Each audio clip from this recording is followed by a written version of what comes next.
এইসব আনারই মানুষ রেস্টুরেন্টে রাখবেন না, না হলে কিন্তু আমি এই রেস্টুরেন্টের নামে ব্যাড রিভিউ দিব। শ্রাবণী খালি খালি ঝামেলা কেন বাড়াচ্ছ?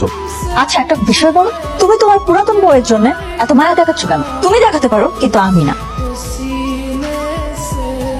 মা ওখানে দাঁড়িয়ে আছো কেন? ভিতরে এসে বসো।